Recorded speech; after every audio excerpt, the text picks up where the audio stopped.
Bonjour et bienvenue à l'édition très spéciale de Comet Tech Talk où les membres de la communauté, les meilleurs experts en technologie et en données, partagent leurs connaissances. Je me présente, je m'appelle Simon, je suis spécialiste React chez Comet et j'animerai cette session dans laquelle on a le plaisir d'accueillir Sébastien Lorbert, expert React et freelance chez Facebook Open Source pour répondre à vos questions. Avant de vous le présenter un peu plus en détail, un petit rappel sur qui nous sommes pour ceux qui nous rejoignent en dehors de la communauté. Comet regroupe les freelances certifiés et passionnés par les missions sur lesquelles ils travaillent en utilisant l'intelligence artificielle pour qualifier et proposer les offres les plus pertinentes à nos talents. Comet permet aux entreprises d'accéder à des milliers de compétences IT à la demande, sans risque et en moins de 48 heures. N'hésitez pas à consulter notre site internet pour avoir plus d'infos. Alors, comment présenter Sébastien, dont beaucoup d'entre vous ont déjà entendu parler? Sébastien Lorbert est expert React, comme je le disais, freelance chez Facebook Open Source, où il dirige le développement du projet Docusaurus, qui est open source. Il est aussi rédacteur et fondateur de la newsletter React Hebdo. En tant que freelance, il a pu contribuer à de nombreux projets React et React Native sous diverses formes de collaboration, audit, conseil, formation, coaching, code review, POC. S'il existe, il l'a probablement déjà fait, sur un large éventail de projets. Donc, pour approfondir un peu l'univers de React de Sébastien, je vous conseille de vous abonner à sa newsletter. Du coup, bonjour Sébastien. Merci, bonjour à toi. Et Apparemment, tu as des admirateurs dans le chat. Oui, apparemment, ouais. Merci de nous rejoindre pour cette session qui, je le rappelle, est dédiée aux questions de la communauté. On en a déjà reçu quelques-unes, mais n'hésitez pas à en laisser dans l'onglet de questions qui se trouve sur la droite. Pour les plus timides, vous pouvez aussi voter pour celles qui vous paraîtraient les plus pertinentes pour qu'on y réponde plus vite. Bon, du coup, on va pouvoir commencer tout de suite avec la première question qu'on a, qui est plus dans le domaine un peu de React et de son architecture. Donc, il y a quelques semaines, la React Team a publié un article à propos de la version 18, la prochaine version majeure de React. Quels sont les principaux changements à retenir? Alors, il y a quelques changements qui sont intéressants, mais déjà, globalement, ce qu'il faut retenir, c'est que le concurrent mode et toutes les features qui sont un peu associées arrivent petit à petit. Ça fait depuis déjà assez longtemps qu'on attend ça, et surtout, c'est des travaux qui ont commencé chez Facebook d'une manière assez expérimentale depuis genre presque 5 ans. Donc, même si au final, ils en ont parlé que, on va dire, sur les 2 ou 3 dernières années, ça fait quand même déjà longtemps que la communauté attend un peu ces innovations qui monopolisent un peu toute la bande passante de l'équipe React Core. Donc, on est content de voir ça arriver. Grosso modo, c'est toutes les features liées au concurrent mode, donc Suspense, les API Use Transition qui vont permettre de garder l'interface responsive alors qu'on est en train de préparer les updates qui vont venir sur le prochain écran. Et on va dire, il y a aussi le batching automatique des updates. Donc, si jamais, par exemple, vous faites dans un set timeout des set state à répétition, et en fait, ils seront regroupés en une seule update de l'interface plutôt que d'en faire plusieurs. Donc, aujourd'hui, React ne batche pas toutes les updates automatiquement. Ça dépend du contexte dans lequel les updates sont appelés. D'accord. Et donc, au final, il y aura une partie optimisation de performance, mais il y aura aussi, comment dire, effectivement, comme tu disais, donc ces mises à jour qui étaient tant attendues et annoncées depuis un moment. Et est-ce que est-ce qu'ils ont annoncé déjà, je ne sais pas si c'est fait ou si tu le sais, pour la partie data fetching, je sais que c'est une fonctionnalité qui est demandée depuis très longtemps Ouais. pour avoir automatisé cette gestion. Est-ce que tu as des infos dessus? Est-ce que tu peux le dire? A priori, on inclut, on va dire, dans le concurrent mode et toutes ces évolutions, la partie sur Suspense qui va permettre justement de fetcher un peu plus déclarativement les composants, de fetcher d'une manière un peu déclarative les données du back-end. Bon, après, c'est quelque chose qu'on peut déjà faire aujourd'hui avec des librairies du genre React Query ou SWR. Euh, mais là, en même temps, bah, il va y avoir le vrai support de suspense qui va permettre de gérer les spinners et ça va être aussi supporté côté serveur. Donc aujourd'hui, c'est une des limites qu'on a, c'est qu'en fait, quand on veut faire du serveur en rendering en React et qu'on veut utiliser une librairie comme Use React Query, on peut pas forcément le faire simplement parce qu'il n'y a pas forcément un support de tout ça côté serveur. Et c'est pareil aussi sur les composants React Lazy qui permettent de créer des composants qui ont un rendu, on va dire, qui vont être splittés dans le bundle. Donc, c'est-à-dire que le composant que vous allez rendre sur la page n'est pas directement dans le bundle de la page, mais il faudra le fetcher avec une requête additionnelle. Aujourd'hui, ce genre de truc, c'est un peu compliqué à gérer côté serveur. On est obligé d'utiliser des librairies du genre React Loadable ou Loadable Component et des librairies de ce genre pour pouvoir gérer le serveur rendering de ces cas un peu particuliers. Donc maintenant, il va y avoir un vrai support de suspense qui va être disponible, on va dire, d'une manière uniforme sur la partie cliente et la partie serveur. Euh, donc du coup, ça va faciliter un peu l'intégration avec toutes ces librairies et tout ça. Et aussi un autre point qui est aussi très important, qui est l'hydratation des projets React. Enfin, quand en fait on va faire le rendu côté serveur, on va potentiellement hydrater la partie cliente sur le navigateur. Donc ça va venir avec aussi. C'est en fait aujourd'hui l'hydratation elle est bloquante. Donc ça veut dire que si vous avez un gros bundle avec beaucoup de code React et qu'en fait il faut hydrater tout ce code-là, bah, potentiellement si vous avez un PC qui est un peu lent ou un vieux device Android sur votre site web mobile, bah, l'hydratation va pas être très rapide et ça va bloquer potentiellement pendant peut-être, je sais pas, une demi-seconde l'interface pendant lequel l'utilisateur il pourra pas taper dans les inputs, il pourra pas faire grand-chose. Donc ça c'est un gros problème parce qu'en fait ça pénalise le score de Lighthouse ou des choses comme ça qui votre app React se retrouve avec un score on va dire pas terrible alors qu'au final vous faites du serveur rendering ou vous faites vous générez des pages en statique avec Gatsby ou avec Next ou quelque chose comme ça, et pour autant vous n'avez pas non plus les meilleures perfs parce que l'hydratation est bloquante. Donc ça, c'est la version de 18 va apporter le nouveau système d'hydratation sélective qui va permettre de dire, ben voilà, en fait, il y a certains éléments de l'interface graphique qui vont sur lequel, par exemple, l'utilisateur va survoler avec la souris.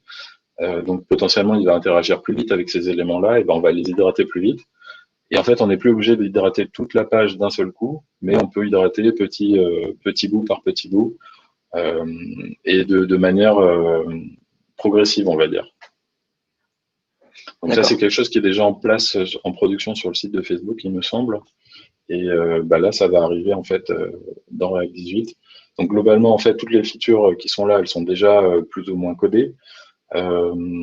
React 18, c'est surtout pour, on va dire, finaliser les API, parce qu'en fait, c'est compliqué d'introduire de nouvelles API sur un framework comme React. À chaque fois qu'on fait une API, il faut s'assurer que ce soit un truc qui va tenir des années, parce qu'en fait, on peut pas la retirer. Donc voilà, je pense qu'ils prennent leur temps pour s'assurer de fournir les bonnes API avec les bonnes enfin la bonne expérience de dev pour nous, pour que ce soit facile à utiliser, pour que ce soit compréhensible et aussi facile à débugger et tout ça, quoi. Effectivement, ils sont généralement assez connus là-dessus pour bien prendre le temps pour chacune des features pour s'assurer que déjà ça fonctionne bien chez eux avant de les publier au grand public. Et c'est aussi pour ça que on a très peu de breaking change d'une version à l'autre pour s'assurer que les projets continuent à fonctionner et tout. Et d'ailleurs, ça me fait penser à une question qui est si notre application utilise par exemple un framework du type Next.js ou Gatsby, ces changements auront plus d'impact au niveau du framework qu'au niveau de mon application, j'imagine, parce que ce sont des choses qui vont être plus bas niveau dans le sens applicatif. Donc c'est vraiment ces frameworks-là qui vont absorber un peu cette complexité, si je comprends bien. Ouais, bah, en fait, ouais, c'est un peu ça. C'est que globalement, toutes ces features vont surtout être utilisées par les frameworks. Donc, il va y avoir de l'intégration au niveau de la manière dont on fait le routing. On va pouvoir potentiellement avoir des nouvelles features qui apparaissent dans les frameworks du genre Il y a aussi la possibilité, par exemple, de faire des transitions de route où on commence à fetcher les données de la prochaine route avant même d'avoir chargé le code qui va rendre cette route. Donc, potentiellement, on va retrouver des hooks dans Next qui vont permettre d'assigner, on va dire, les besoins data d'une route sans forcément les déclarer directement dans l'arbre React de rendu, mais plutôt sous forme de config associé à la route. Donc, peut-être qu'il y aura un hook, un export, enfin une méthode Next qui permettra de déclarer exactement ce que la route a besoin en fonction des props ou des choses comme ça. Et donc voilà, on va retrouver des nouvelles choses qui vont arriver dans les frameworks, mais c'est vrai que c'est pas mal de boulot pour les frameworks. Après, il y a toujours pas mal de personnes qui vont qui vont en quelque sorte créer leur propre setup. Donc bon, il se complique peut-être un peu la vie aujourd'hui parce qu'il y a des frameworks qui marchent plutôt bien. Mais bon, il y a toujours des entreprises qui vont vraiment avoir besoin de contrôler leur stack, utiliser peut-être des outils qui vont simplifier un peu du genre Razol et tout ça, qui permettent de faire du server rendering un peu plus simplement que de le faire soi-même. Mais bon, globalement, je pense qu'aujourd'hui, la majorité des utilisateurs, ils sont satisfaits avec des frameworks du genre Next. Donc ce sera assez transparent pour eux, sauf ça va peut-être débloquer des cas d'usage qui aujourd'hui étaient un peu compliqués, et puis globalement, de manière naturelle, améliorer l'UX de leur app sans qu'ils aient trop de modifications à faire. Effectivement, tu viens de répondre exactement à la question, c'était est-ce qu'il y aura un impact UX dessus, parce que vu que ça nous permettra de débloquer un peu des pain points qu'on pouvait avoir, ça nous permettra peut-être d'améliorer un peu le UX au niveau du loading de l'app et ainsi de suite, quoi. Après, globalement, je pense que ce que les utilisateurs vont ressentir en premier, c'est de potentiellement avoir des inputs qui restent plus responsives. Donc, quand on tape dans un champ, on n'a pas envie que les lettres elles apparaissent après que React ait fait son travail de rendu. Donc ça, c'est quelque chose qui peut arriver aujourd'hui. Hein. C'est quand, par exemple, on a un filtre autocomplete ou quelque chose comme ça avec une liste de 10 000 éléments et qu'on on veut continuer à taper dans l'input, si l'input il bloque l'affichage des lettres, c'est pas une très bonne expérience puisqu'on est censé avoir un feedback immédiat sur au moins les interactions qu'on produit tout de suite. Et filtrer la liste, c'est quelque chose qui peut être fait genre une demi-seconde après, c'est pas très grave pour l'utilisateur. Surtout si c'est coûteux et qu'il y a 10 000 éléments, je pense que l'utilisateur il peut à la limite comprendre que voilà, ce soit pas instantané. Puis de toute façon, le temps qu'il bouge sa souris, c'est pas grave s'il y a un peu de délai, quoi. Effectivement, c'est un très bon point, ça. J'ai une autre question, un peu dans le même style. Est-ce que React est adapté et performant pour la création de sites de contenu, du style documentation, blog ou site de marketing? Alors, aujourd'hui, je pense que c'est pas encore suffisamment le cas. Dans le sens où en fait on est beaucoup quand même à faire des sites de contenu en React et globalement ça tourne pas trop mal. Je veux dire voilà, il y a Gatsby, il y a Next ou les frameworks de ce genre qui sont quand même assez optimisés aujourd'hui. Mais il y a quand même un problème, c'est qu'on est quand même obligé d'envoyer à la fois la page statique en HTML qu'on aurait pré-rendu et en même temps le code JS qui permet de rendre cette page et ensuite il faut hydrater cette page. Donc c'est quand même un peu plus lourd que de faire du pur statique avec un framework Jamstack à l'ancienne du genre Jekyll ou Hugo qui vont vraiment juste créer des pages HTML mais pas compiler une app single page application et l'hydrater et tout ça. Je sais pas, moi j'aime bien faire la distinction entre Jamstack légère et Jamstack lourde, même si je sais pas si cette terminologie existe, mais pour moi il y a vraiment une différence entre les frameworks qui vont être vraiment simples et juste émettre des assets HTML et ceux qui vont vraiment compiler une app avec Webpack et tout ça et vraiment faire quelque chose un peu plus avancé avec un routing côté front-end. Que ce soit React ou dans d'autres écosystèmes, hein, si on regarde Vue, c'est pareil, ils ont aussi VuePress ou d'autres frameworks de ce genre. Aujourd'hui, je pense que c'est quand même plus léger de faire une app Jamstack à l'ancienne avec juste du HTML, mais à l'avenir, ça risque d'être un peu équivalent parce que justement, on va avoir l'hydratation sélective de React qui va permettre de réduire l'impact de l'hydratation React côté front-end.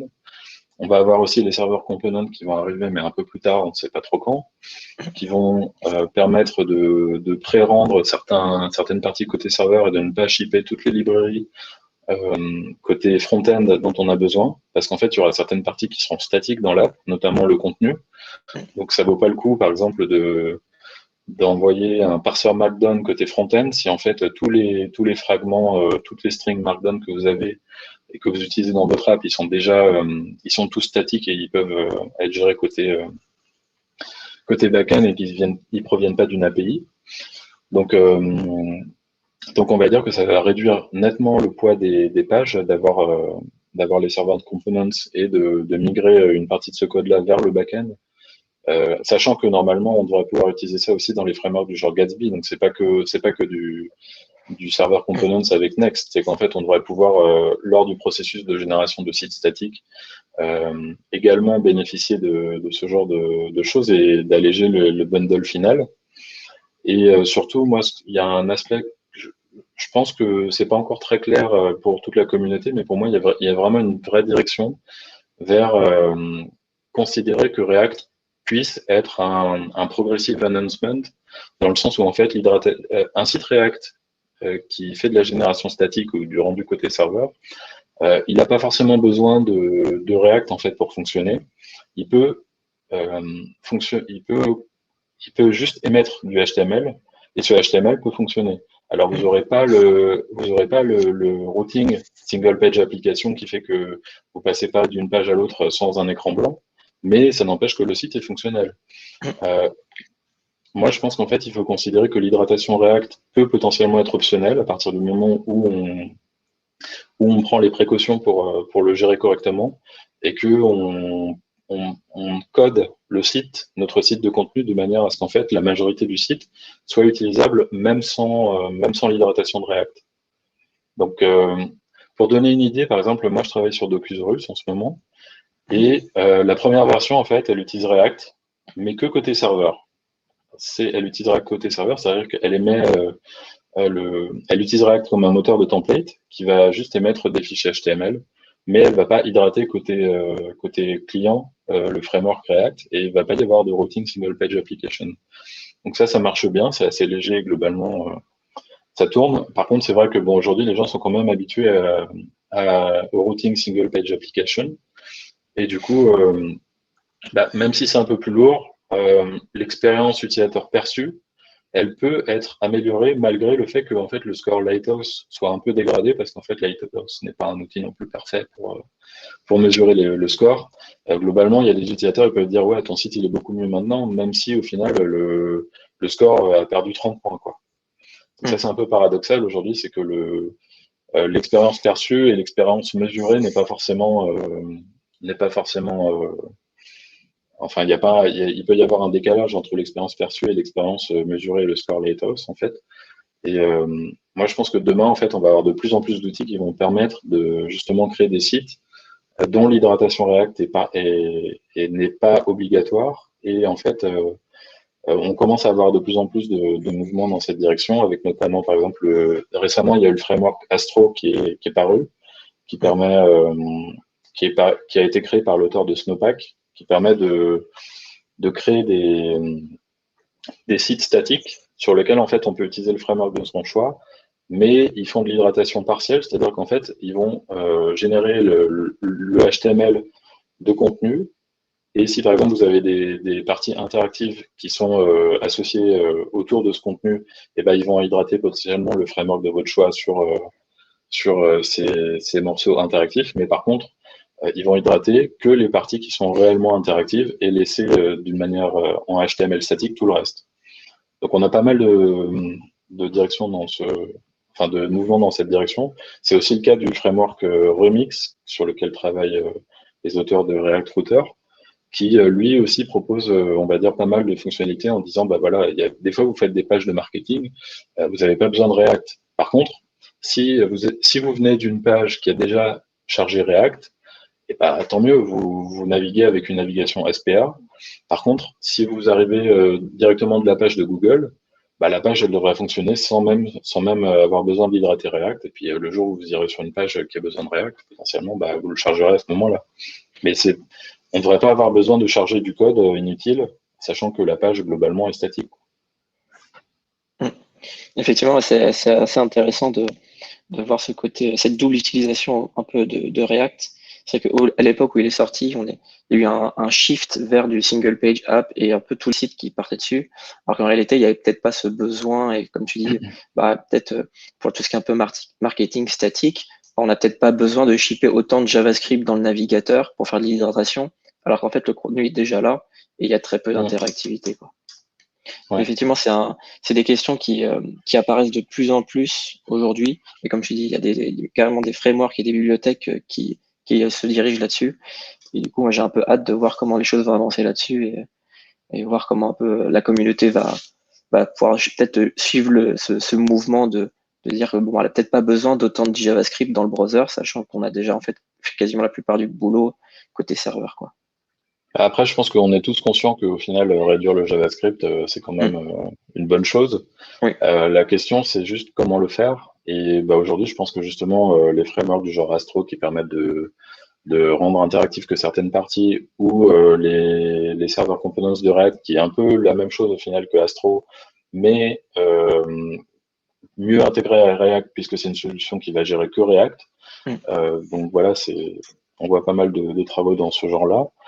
Et bah, il faudra quand même prendre des précautions au niveau de son app parce que aujourd'hui, si vous avez un site de contenu, vous faites un rendu d'un lien côté serveur, le lien, en fait, même si React n'est pas là, il va fonctionner. C'est un tag Mm. sémantique A, href, machin.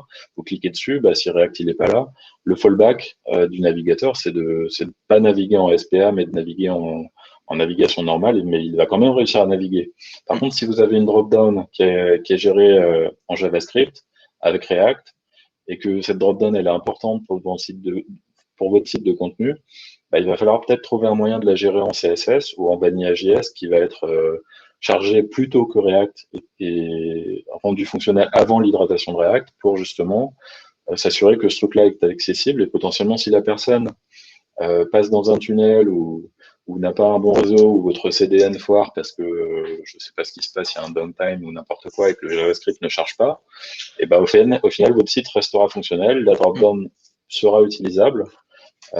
Donc, bah, il va falloir penser sur les sites de contenu justement à tous ces fallbacks pour justement rendre peut-être React un peu plus optionnel et rendre l'hydratation, on va dire, non obligatoire. Mm. Effectivement, c'est aussi pour ça que de mon côté, j'essaie de pousser l'utilisation des éléments natifs autant qu'on peut et de la sémantique HTML, éviter de faire trop de Mmh. JS et des trucs custom parce que justement, il y a ce côté aussi où bah, on veut rester proche de la plateforme et pour éviter de trop s'en éloigner, quoi. Ouais. Alors du coup, là, on a une question d'Amine. Est-ce que tu as un conseil de conception d'architecture d'une appli React qui consommera plusieurs API différentes, euh, étant donné que chaque API est indépendante de l'autre, c'est-à-dire des fois, il se peut qu'on ne reçoit pas réponse d'une des deux API. Comment peut-on minimiser, comment peut-on minimiser ces dégâts et gagner des performances? Alors attends, je vais lire la question parce que Désolé. euh, plusieurs ou différentes API. Bah, j'avoue que j'ai un peu du mal à comprendre la question. Euh, Après, bon, ouais. si on reçoit des réponses une fois sur deux des API, c'est un peu compliqué, je pense, de manière générale, de Mm. faire une app qui soit fiable, mais peut-être qu'il faudra créer, on va dire, son propre backend au-dessus de ces API, qui va avoir un layer de caching pour s'assurer déjà d'avoir une réponse, même, on va dire, même ancienne, qui reste en mémoire ou quelque chose comme ça.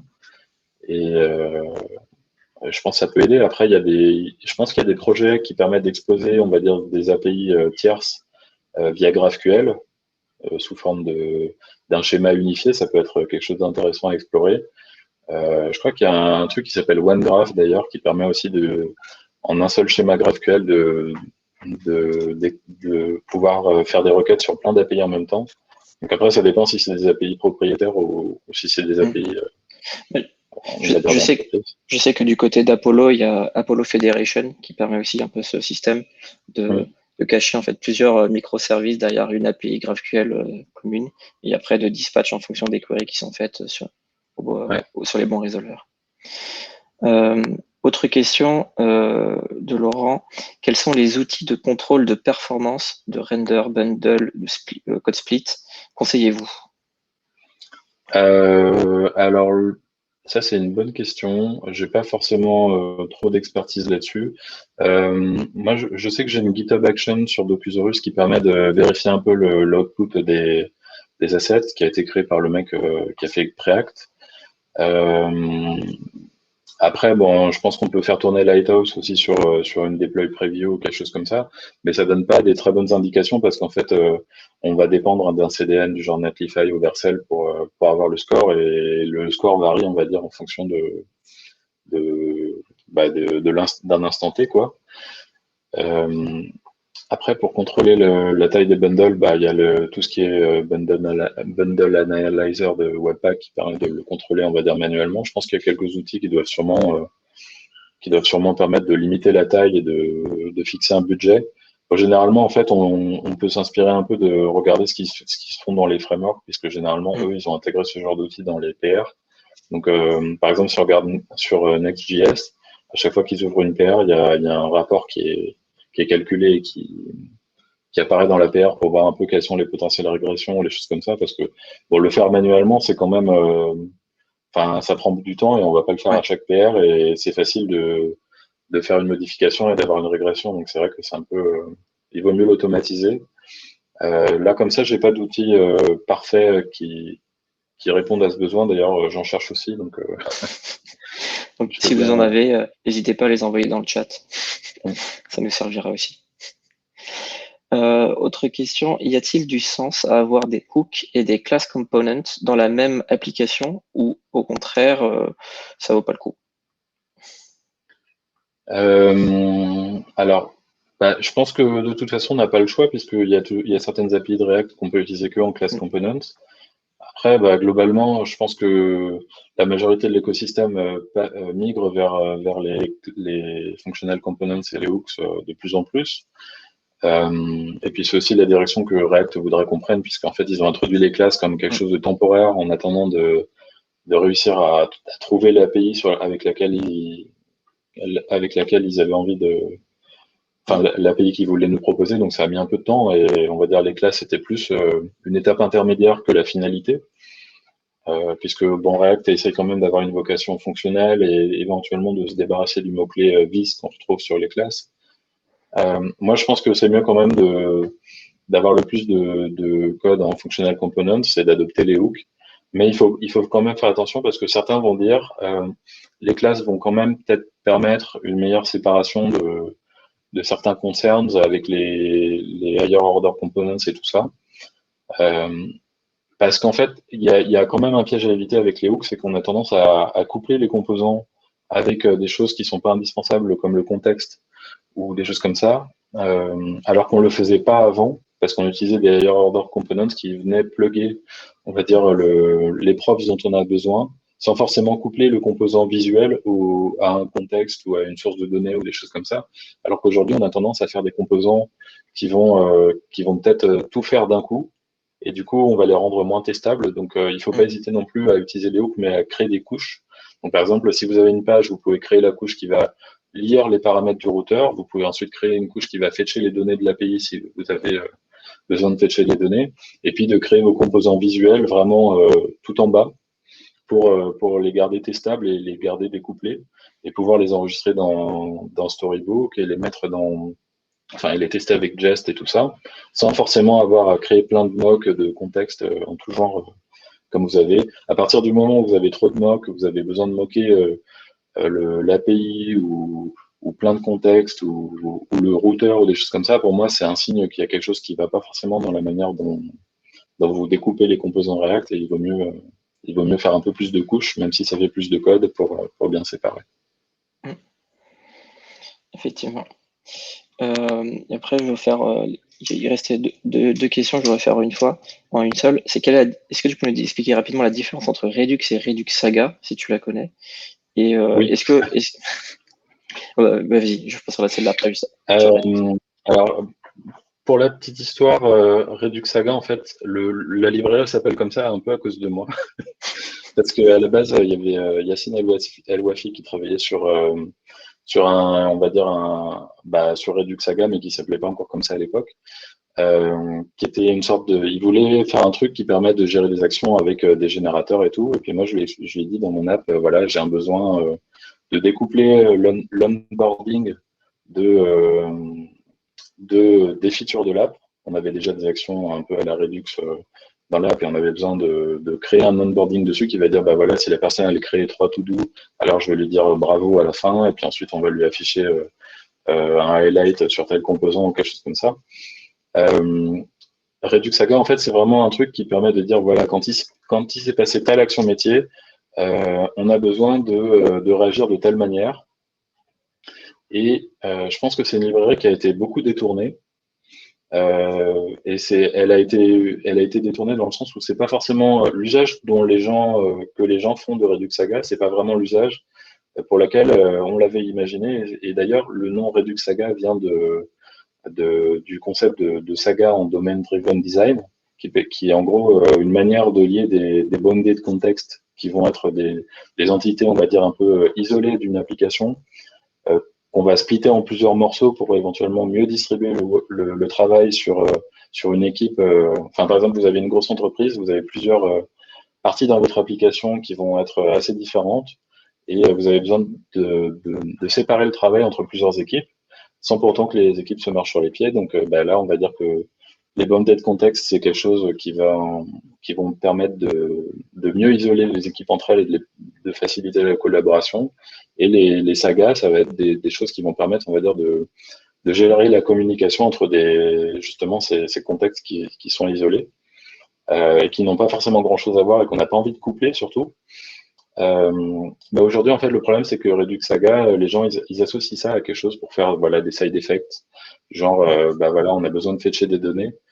Alors, effectivement, ça marche, mais c'est un peu overkill quand même par rapport à utiliser une librairie du genre React Query ou des choses comme ça aujourd'hui. Et c'est pas du tout l'usage qu'on voulait faire au début. Enfin, pour moi, l'usage de cette librairie, c'était vraiment de répliquer le contexte de Saga qu'on connaît côté back-end avec ceux qui font du domain-driven design et de l'event sourcing et des choses comme ça, et d'avoir quelque chose un peu de similaire côté front-end. Mais les gens ont détourné ça et du coup, en fait, ils l'utilisent pas pour des raisons de découplage euh, entre des parties de l'app qui n'ont rien à voir, qui veulent rester découplées volontairement. En fait, Redux Saga, c'est plus une sorte de truc qui va dire, voilà, il y a un event bus et il faut réagir à certains événements d'une certaine manière. C'est pas un moteur de side effect à la base, hein. C'est quelque chose qui a vraiment la vocation pour découpler et, euh, et permettre de faciliter la distribution du travail sur plusieurs équipes. Effectivement, c'est plutôt bien de le rappeler parce que j'ai vu travailler sur des projets dans lesquels l'utilisation de Redux Saga n'était pas forcément la meilleure et comme tout outil qui n'est pas forcément très bien utilisé, ça peut apporter plus de problèmes que de solutions. Et donc, du coup, avant de changer de topic pour passer un peu plus à la partie styling, on a une dernière question un peu sur Redux d'Alexandre. Est-ce qu'aujourd'hui, Redux est toujours conseillé pour une archi d'application relativement simple en React? Après, moi je pense que Redux en soi n'est pas une mauvaise librairie, même si on lui associe beaucoup de boilerplate. Je pense que bon, aujourd'hui il y a quelques outils qui permettent de réduire un peu ce boilerplate, du genre Redux Toolkit et tout ça. Et puis c'est quand même une librairie éprouvée sur laquelle il y a eu pas mal de travaux sur toute la partie, on va dire, use selector et tout ça qui permettent de vraiment optimiser le rendu des composants. Maintenant, la question à se poser, c'est est-ce que, est-ce que ton app a besoin d'être dirigée par des événements ou est-ce que tu peux gérer ton app avec des mutations du state ad hoc, on va dire, où tu dis, bah voilà, le composant, il décide de faire telle mutation sur le state en disant, bah voilà, cette propriété, elle doit passer de true à false, plutôt que d'émettre un événement. Donc la question, en fait, à se poser, c'est est-ce que ton app, elle a besoin d'indirection, enfin on appelle ça l'indirection, c'est-à-dire qu'en fait on passe par une sorte de couche intermédiaire, plutôt que le composant dise je veux cette propriété du state à true, et ben en fait on va émettre un événement qui va dire voilà, l'utilisateur a cliqué sur tel bouton et c'est le state, enfin et c'est votre réducteur qui va décider comment le state évolue par rapport à ça. Et vous allez pouvoir créer aussi une couche de requêtes avec les sélecteurs Redux qui vont permettre d'offrir une API qui soit un peu plus restreinte et typée de comment est consommé le state, sans forcément. En fait, ça permet de créer une couche d'indirection qui permet de considérer que la forme du state est un détail d'implémentation de votre app React et que les composants React n'ont pas forcément besoin de savoir euh, comment évolue ce state dans le temps, tant qu'en fait les queries qui sont les sélecteurs continuent de fonctionner et que les actions continuent de fonctionner quand on les émet. Donc, la question à se poser, c'est vraiment, est-ce qu'il y a besoin de cette indirection ou est-ce qu'il n'y en a pas besoin? Parce qu'en vrai, techniquement, la librairie Redux, elle est quand même plutôt fiable et elle marche bien depuis des années. Il y a pas beaucoup d'évolution à part la réduction du boilerplate autour de la librairie. Et on peut aussi l'utiliser très simplement avec une seule action qui s'appelle update state. Et voilà, tu utilises la librairie, tu mets Redux dans ton contexte, tu utilises les sélecteurs et tu fais un update state où tu passes directement le nouveau state si tu as envie, ou quelque chose comme ça, et ça marche aussi. Après, bah voilà, c'est au final, utiliser Redux de cette manière-là, euh, au lieu d'utiliser un contexte qu'on aura fait à la main ou quelque chose comme ça, c'est aussi intéressant dans la mesure où en fait, bah, on va bénéficier des performances de Redux sur la gestion des sélecteurs et de l'optimisation des rendus des composants qui sont connectés. Alors que sur le use context de React aujourd'hui, on n'a pas de mécanisme qui permettent de passer un sélecteur et d'optimiser le rendu. Donc, bah, il peut aussi y avoir des avantages, mais bah, c'est un outil. Il faut trouver l'usage approprié en fonction de son besoin, en fait. Effectivement. Ben, merci pour toutes ces infos. Je vois qu'il y a encore des petites questions, mais vu qu'on a déjà une demi-heure, on va essayer de changer un peu de topic pour continuer sur les questions qui avaient déjà été posées. Alors du coup, on va attaquer un peu plus la partie styling. Avec une première question, donc côté styling, il y a une tendance qui fait parler de plus en plus d'elle, l'Atomic CSS in JS. Est-ce que tu peux nous en parler rapidement? Oui, alors en fait le concept c'est de dire que bah, je pense que la plupart des gens sont aujourd'hui familiers avec le CSS in JS, vu que c'est assez commun en React.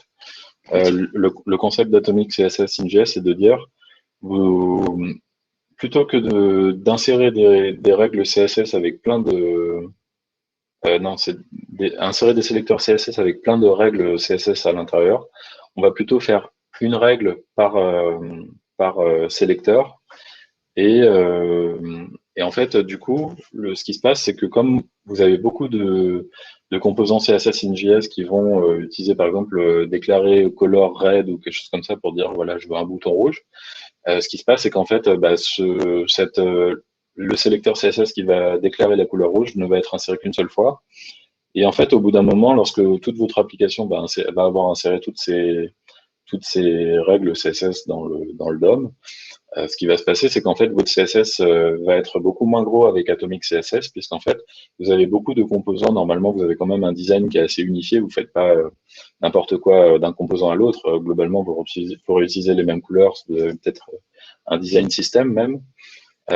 Et ce qui se passe, c'est que bah, du coup, les marges, les paddings, les couleurs, les animations et tout ça, globalement, vous allez réutiliser très souvent les mêmes, mais dans des composants différents. Donc, pourquoi les insérer plusieurs fois dans le DOM, sachant qu'en fait, on peut potentiellement mutualiser tout ça.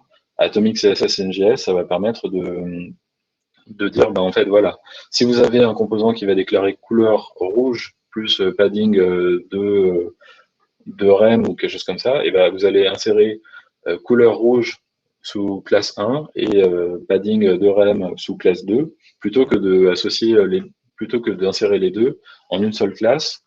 Et du coup, au bout d'un moment, en fait, tous vos composants vont vouloir insérer les mêmes class names. Et bah, en fait, à la fin, ils auront tous été insérés. Et le CSS va moins grossir parce qu'en fait, comme il y a beaucoup de règles qui vont être mutualisées, le CSS va décroître, va croître beaucoup plus logarithmiquement. Donc, ça, c'est quelque chose, c'est une technique que Facebook utilise sur son site principal. Avant, ils utilisaient du CSS classique, je crois, sur l'ancien site, il y a peut-être un an et demi ou 2 ans. Et sur le nouveau site, en fait, ils ont un framework interne qui s'appelle StyleX, qui permet justement de gérer, enfin, de faire du CSS in JS atomique. Et ce qu'ils ont constaté, c'est qu'en fait, avant, leur landing page, la home page de Facebook faisait peut-être, je sais plus, 500 kilobits, juste pour la home page, juste dans un seul thème. Et maintenant, avec le nouveau framework Atomic CSS, ce qu'ils ont, c'est, je crois, tout le site fait peut-être 70 kilobits, mais en incluant le dark mode et le light mode. Et en plus, bah, c'est vraiment tout le site, quoi. C'est pas juste la home page. C'est vraiment tout. Avec cette quantité de CSS, ils arrivent à tout couvrir. Donc oui, donc au final, ils ont fait un gros gain de perf de taille de bundle en passant sur cette technique de génération de style, quoi. Voilà. En plus, je crois que leur librairie, qui n'est pas encore open source, ils devraient l'open sourcer un jour, mais bon, ça fait 1 an qu'ils ont dit ça au moins, donc on sait pas trop quand ça va arriver. Leur librairie fait aussi de l'extraction de styles statiques, qui permet de réduire aussi la taille des bundles et de enfin, de les shipper, on va dire, de manière statique. Ça, c'est aussi quelque chose qui est un peu un problème sur les librairies de CSS in.js aujourd'hui, c'est qu'en fait, on a tendance à shipper le CSS en double. Par exemple, si vous avez une app Next et que vous avez, je sais pas, Style Components ou Emotion ou quelque chose comme ça, vous allez à la fois shipper du CSS qui sera inliné dans votre page HTML et du CSS qui sera sous forme de déclaration de la librairie CSS in.js dans le bundle JS. Donc ça fait un peu duplicat, quoi. C'est un peu dommage d'avoir cette duplication. C'est aussi un problème qu'il faudrait résoudre. Donc l'extraction de style statique peut aider et du coup ça permet éventuellement de réduire la taille des bundles JS puisque le CSS aura été extrait avant et potentiellement Babel va peut-être éliminer la déclaration qu'on trouve pour la lib, quoi. Ok. Et du coup, quelle serait quelle est la différence avec des bibliothèques d'utility first, un peu comme Tailwind, dans lequel ils fournissent déjà des classes avec ces sélecteurs. Donc pareil, c'est une classe pour un sélecteur. Euh, Comment on pourrait comparer un peu les deux? Parce que j'ai l'impression que c'est la même approche, dans le sens où Bah, ça peut résoudre le bundle, mais j'imagine qu'il doit y avoir quand même de grosses différences. en fait, globalement, c'est le même principe, sauf que si je me trompe pas, Tailwind ne garantit pas vraiment du vrai Atomic CSS in JS. Enfin, déjà, c'est pas du. Hmm. Bon, ça peut être considéré comme du CSS in JS dans le sens où en fait, bah voilà, euh, enfin, pour moi, c'est quand même un peu du CSS in JS. Enfin, déjà, on peut utiliser Tailwind de plusieurs manières. On peut utiliser la version officielle ou alors utiliser une librairie qui va, je sais plus, je crois qu'il y a Twin Macro qui va permettre d'utiliser l'interface enfin, l'API de Tailwind CSS, mais avec Style Components. On peut aussi le faire avec React Native ou des choses comme ça, hein, même s'il n'y a pas de support officiel. Mais ce qu'il faut retenir, c'est que Tailwind CSS ne va pas forcément garantir du vrai Atomic CSS in.js dans le sens où vous allez potentiellement avoir certains sélecteurs qui vont avoir 2 règles plutôt qu'une ou des choses comme ça. Bah voilà, ça va pas forcément couvrir tous votre besoin dans le sens où bah voilà, ils ont créé une liste prédéfinie de features avec des sélecteurs qui existent et tout ça, mais si vous avez un sélecteur que vous n'avez pas, vous allez devoir utiliser des trucs du genre apply ou des choses comme ça qui vont permettre de rajouter le CSS manquant. Atomic CSS in JS, l'avantage c'est qu'en fait, bah, une fois que, enfin, vous pouvez vraiment utiliser ce que vous voulez, et c'est la librairie qui va s'occuper de faire la séparation en classes utilitaires qui seront atomiques, qui seront vraiment atomiques. Et l'atomicité a un certain avantage, sachant que, bon, honnêtement, Tailwind CSS me semble pas mal. Alors, je ne l'ai pas utilisé en pratique, mais globalement, il y a les mêmes propriétés en termes de scalabilité, c'est-à-dire qu'au bout d'un moment, vous avez le CSS va pas beaucoup croître avec le temps, donc ça, c'est quand même quelque chose qui est plutôt bien. Et les mêmes propriétés en termes de facilité de maintenance du code, dans le sens où bah, vous stylez vraiment votre composant en travaillant sur le composant JSX directement, plutôt que d'avoir à créer plein de déclarations, alors qu'en fait, vous avez peut-être plein de composants dans votre base de code qui ont déjà plus ou moins des déclarations à peu près similaires. Donc, vous vous posez la question, est-ce qu'il faut que je crée un utilitaire CSS ou pas? Là, l'avantage, c'est que vous allez vraiment pouvoir styler les composants par le markup, que ce soit en Atomic CSS in.js ou avec Tailwind. Si vous, par exemple, supprimez un composant, et ben, le CSS du composant est automatiquement supprimé. Si vous le déplacez dans un autre dossier, le CSS vient avec, en quelque sorte. Vous pouvez renommer le composant. Enfin, voilà, il y a plein de choses. Moi, je trouve que cette approche, les deux approches sont très bien pour la maintenance parce qu'en fait, aujourd'hui, quand on travaille sur un composant React, on a envie de travailler sur un composant React. On n'a pas envie de travailler sur un fichier CSS qui est très éloigné de notre composant. Et en même temps, peut-être le modifier, mais ne pas savoir si ça va pas créer des impacts sur d'autres composants de votre app ou des choses comme ça. Donc ça, c'est toujours un peu compliqué. En fait, il faut vraiment considérer que le composant, il doit être bien isolé. Et stylé par le markup, ça permet aussi d'isoler un peu les composants. Et Atomic CSS in.js va automatiquement aussi cloisonner, on va dire, bien encapsuler le CSS autour du composant. Et Tailwind CSS, normalement aussi, le fait bien, puisqu'en fait, les styles sont déclarés par quelqu'un d'autre. Donc, normalement, les personnes qui créent Tailwind CSS vont utiliser des noms de classes qui vont pas rentrer en conflit avec les autres. Ou en tout cas, c'est à vous de faire attention pour que ce soit pas le cas, quoi. Ok.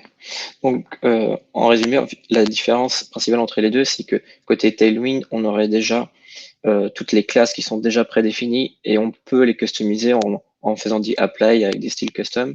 Et côté Atomic CSS in.js, ce serait plus un outil d'extraction des styles qui génère automatiquement ces sélecteurs, quoi. L'extraction, on va dire que c'est un peu une partie optionnelle, mais qui est quand même très importante. Mais Atomic CSS in.js, c'est plutôt, voilà, en fait, vous avez un objet qui contient plusieurs règles CSS. Vous le passez dans la librairie Atomic CSS in.js. Et ce qu'elle va faire, c'est qu'elle va insérer autant de règles qu'il y a de propriétés dans votre objet CSS in.js. Okay. Plutôt que de toutes les insérer sous la forme du même class name. Elle va même plus loin, par exemple, si vous utilisez React Native Web. Si vous, par exemple, insérez margin 1 pixel, elle ne va pas vous insérer margin 1 pixel en forme atomique parce qu'en fait, margin, c'est une syntaxe shorthand dans le CSS. Donc, elle va l'étendre sous format margin top, margin bottom, margin right, margin left, ce qui fait que vous allez avoir moins de problèmes de spécificité derrière parce que potentiellement, vous allez pouvoir... c'est plus facile de overrider, on va dire, margin top tout seul que margin. Donc, c'est un peu compliqué à expliquer comme ça à l'oral, mais il y a des articles de blog sur le sujet qui sont intéressants et ça a un intérêt, on va dire, de vraiment faire quelque chose de très atomique avec les syntaxes avec les règles CSS sous forme longue. Donc, margin top plutôt que margin. Ou alors même les animations, quand vous faites les animations, vous n'allez pas utiliser transition, vous allez utiliser transition duration, transition je sais plus quoi, délai et tout ça, quoi. Ok, c'est très clair en tout cas. Merci pour ta réponse. Et du coup, ça m'amène à une autre question, c'est aujourd'hui, quand on fait faire une application, on a le choix de faire du CSS basique, des CSS modules, du CSS in.js, du utility first, du automatic CSS in.js. Est-ce que tu as des conseils pour nous aider à faire un choix sur ce qui est... Alors, moi, le problème, c'est qu'en fait, depuis 1 an et demi, je travaille sur Docusarus et c'est plus la plupart de mon travail, c'est sur du Node.js. Donc aujourd'hui, je suis même pas forcément à 100% sur du React. D'accord. Et la problématique, c'est que cet écosystème, il bouge tellement vite qu'en fait, je sais pas, peut-être qu'il y a 2 ans, en fait, Emotion avait la syntaxe object, la CSS propre. Ensuite, il y a Style Components qui l'a eu aussi. Enfin, c'est très difficile de suivre, en fait, tellement les librairies avancent. Je sais que, par exemple, Stitches avait utilisé du Atomic CSS in.js, mais qu'ils ont eu des problèmes avec. Donc, du coup, récemment, ils ont changé d'approche. Ça change en permanence, en fait. Donc, c'est impossible de se tenir à jour. Là, comme ça, je peux pas trop répondre. J'ai pas d'expérience pratique sur Tailwind, sur un vrai projet en production. Donc, pas de souci. Au moins, on aurait essayé d'avoir la réponse magique, mais ça je pense que attendra. personne n'a la réponse magique, en fait. Non, je Après, pense qu'elle n'existe pas. il y a des tableaux. Je sais qu'il y a un tableau, je crois qu'il y a un repo GitHub qui compare un peu toutes ces librairies avec des propriétés. il faut se poser les questions de vraiment son use case, de qu'est-ce qu'on Ouais, attend de l'app, de l'expérience utilisateur, de l'expérience de la performance, de l'expérience de développement. On va pas choisir forcément la même solution si on fait une lib ou si on fait une app finale. Par exemple, je pense qu'aujourd'hui, c'est peut-être mieux sur une lib d'essayer de limiter vraiment tout ce qui est runtime, parce qu'on n'a pas forcément envie de forcer les utilisateurs à utiliser une librairie en particulier, alors que sur une app finale, ça dépend des enjeux, mais on a plus de choix, on va dire. Mais dans tous les cas, le choix est difficile à faire. Il n'y a pas de, il y a pas de réponse miracle. Et je pense qu'il n'y a personne qui a une expérience, qui est expert sur toutes ces librairies à la fois. Donc, effectivement, c'est pas la question la plus simple à répondre, mais on voulait voir un petit peu si tu avais une préférence du coup sur ouais. lequel. Du coup, il y a une question qui est un petit peu remontée dans le chat. On revient un petit peu sur la partie archi et cœur de React. Les hooks use callback et use memo sont souvent qualifiés de dangereux dans le sens où ils sont mal utilisés. Ils peuvent avoir un effet contraire à ce qu'on veut. Des conseils pour une bonne utilisation? Malheureusement, je pense qu'en fait, c'est un peu un des problèmes de toute l'approche des hooks et des composants fonctionnels en React, c'est qu'en fait, malheureusement, il y a une certaine courbe d'apprentissage qui fait que on n'a pas le choix. Il faut vraiment comprendre comment la mémorisation fonctionne, comment React optimise les performances. Bon, honnêtement, je pense que c'est pas quelque chose qui est très compliqué à apprendre, mais c'est vrai que les développeurs habitués à du JS avec d'autres frameworks ou du jQuery comme on faisait avant ou des choses comme ça, c'est quelque chose qui est peut-être un peu compliqué parce qu'ils n'ont pas l'habitude de ça. Euh, Moi, en fait, je faisais du Scala avant, qui était un langage de programmation fonctionnelle. Donc, c'est quelque chose que j'ai appris assez vite. L'identité des objets, la mémorisation et tout ça, c'est quelque chose qui m'a parlé tout de suite. Je pense qu'aujourd'hui, on a pas mal de développeurs qui sont formés à ces trucs-là directement dans leurs écoles, puisque ces approches sont de plus en plus répandues. Donc, c'est un peu plus facile pour ces gens-là aujourd'hui d'apprendre React. Mais c'est vrai que quand quelqu'un qui a fait beaucoup de programmation orientée objet avec beaucoup de mutations et tout ça, maintenant on a déjà dû apprendre tout ce qui était l'immutabilité et tout ça. Maintenant, il faut apprendre la mémorisation et s'assurer que l'identité des objets reste un peu plus stable dans le temps. En plus, il y a les trucs de state closure, de dependency array et tout ça qu'il faut maîtriser aussi. Donc c'est vrai que tout ça, c'est pas simple. Malheureusement, je vois pas trop de solution à ce problème-là. Le truc, c'est que sur Vue.js, je crois que c'est un peu plus simple, puisque ils ont moins besoin de mémoriser les choses. Ils ont moins de problèmes de style closure ou des choses comme ça, mais après, en même temps, je pense que c'est aussi une des contraintes de React qui a décidé de miser sur le concurrent mode, qui fait qu'en fait, ils ont des contraintes techniques et qui doivent euh, s'assurer justement voilà, que la closure qu'on exécute est bien la dernière, ou des choses comme ça. Enfin, qu'elle correspond à celle qui a déclenché le rendu. Donc, malheureusement, il n'y a pas trop enfin, je vois pas trop de solutions sur comment bien recommander, comment on pourrait simplifier tout ça. Il y a quand même des choses qui sont intéressantes. Moi, je suis vraiment très intéressé par un truc qui s'appelle Records and Tuples, qui est une nouvelle proposal JavaScript qui est actuellement en stage 2 au comité TC 39, qui fait évoluer JavaScript. On ne sait pas si ça va arriver dans JavaScript officiellement ou pas, vu que c'est encore en stage 2 et qu'il faut que ça passe en stage 4 pour que ce soit officialisé. Mais bon, c'est quand même en bonne voie. Et moi, je trouve que cette proposal, elle est vraiment intéressante parce qu'en fait, elle va apporter une nouvelle syntaxe qui va permettre en quelque sorte, auto-mémoriser vos states. Donc, plutôt que de faire des use memo sur des données, vous allez juste pouvoir utiliser une nouvelle syntaxe qui va être de rajouter un dièse devant chaque objet qui contient du state. Et en fait, cet objet va en quelque sorte être automatiquement mémorisé. Donc, son identité va être automatiquement beaucoup plus stable. C'est-à-dire que deux records qui contiennent exactement les mêmes données vont avoir la même identité et du coup, ils vont pas déclencher des re-renders en cascade de votre arbre React qui aura été mémorisé avec React Memo. Et ils vont pas non plus déclencher les use effects dans les dependency arrays.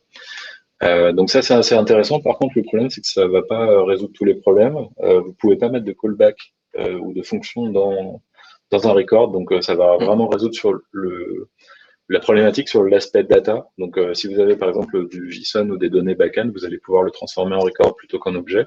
D'accord. Mais vous n'allez pas pouvoir le faire sur les props React d'une manière générale, puisque en fait, on peut pas mettre tout ce qu'on veut dedans. Ok.